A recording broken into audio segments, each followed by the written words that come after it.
कल इन्होंने मेरी सारी शिकायतें दूर कर दी। कैंडल लाइट डिनर और गिफ्ट में हीरे की अंगूठी। वाह, मेरी तो खुशी का ठिकाना ही नहीं था। खुशी के मारे सातवें आसमान पे पहुंच गई थी। लेकिन तभी मेरे अंदर की गिरनी ने सर उठाया। इतना महंगा गिफ्ट लाने की क्या जरूरत थी? एक गुलाब ही ले आते, फिर भी मैं खुश हो जाती। यह भी कम नहीं थे। ऐसी बातें है तो लाओ, मैं अंगूठी वापस कर देता हूँ और तुम्हारे लिए एक लाल गुलाब ले आता हूँ। अरे अरे अरे, आप भी ना इतने प्यार से लाए हैं, वापस थोड़ी ना करेंगे। अंगूठी की चमक तो मेरी आंखों में दिख ही रही थी, लेकिन अब कशमकश यह थी कि कॉलोनी की सब सहेलियों को यह अंगूठी कैसे दिखाया जाए। खुद से बताऊंगी तो सब सोचेगी कितना दिखावा करती है। खुद से वे पूछे तब मैं बताऊं तो कोई बात हो। अब मुझे मौका मिला भी गया। इस शनिवार को कामनी के घर में किट्टी पार्टी है, सब रहेंगी ही वहीं। उनकी नज़र वहाँ कहाँ कोई नई चीज़ से बच सकती। लो, आ गया शनिवार। खूब अच्छे से तैयारी हुई और अपनी हीरे की अंगूठी पहनकर पहुंच गई पार्टी में। आज तो मेरी कुछ अलग ही रंग ढंग थे। मैं कभी अपने बालों को कानों को पीछे कर, कभी पैरों पर हाथों के ऊपर हाथ रखकर बहुत स्टाइल से बैठाती, कभी अपनी नेल पॉलिश ठीक करती। पूरे समय अपनी अंगूठी को दिखावा में ही लगी रही। पूरी पार्टी खत्म हो गई, लेकिन किसी ने भी अंगूठी के बारे में नहीं पूछा। घर आकर अपने में ही बड़बड़ाए जा रही थी। पक्का जल गई होगी सब, इसलिए किसी ने सामने से नहीं पूछा मुझे भी क्या करना।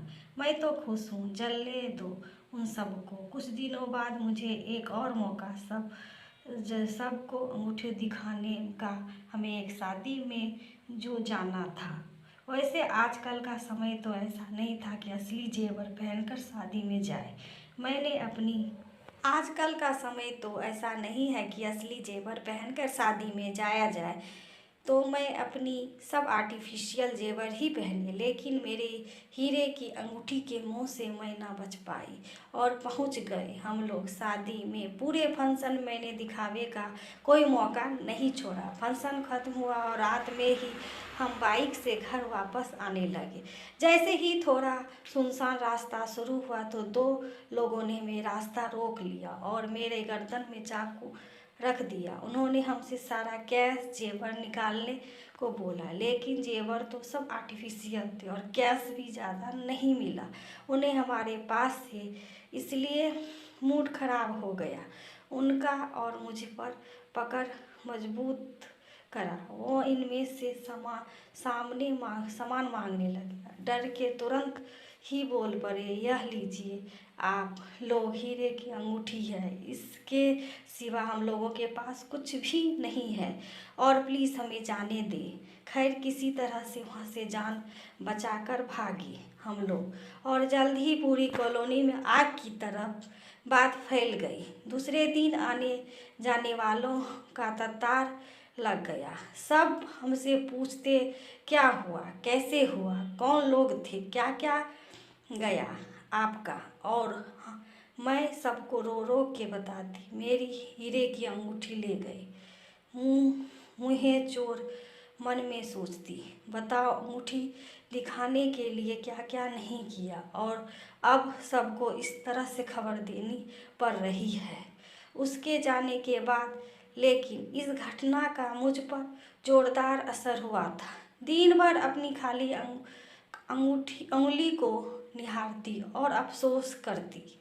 मेरी यह हालत इनसे देखी नहीं जा रही थी। मेरे पास आए और मुझसे सांत्वना देते हुए बोले, तुमसे क्या छुपा है, तुम तो हमारी हालात जानती ही हो ना।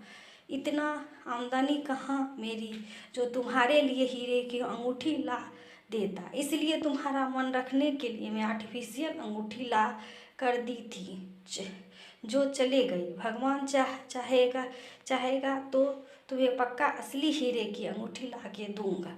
इसलिए इतना अफसोस करना सही नहीं है। मैं सोच में पड़ गई कि पहले सच बोल रहे थे या अब? दोस्तों, यदि कहानी अच्छी लगी हो तो लाइक करिए, सब्सक्राइब करिए, शेयर करिए। तो देखने के लिए आप सभी दोस्तों का धन्यवाद। Thank you.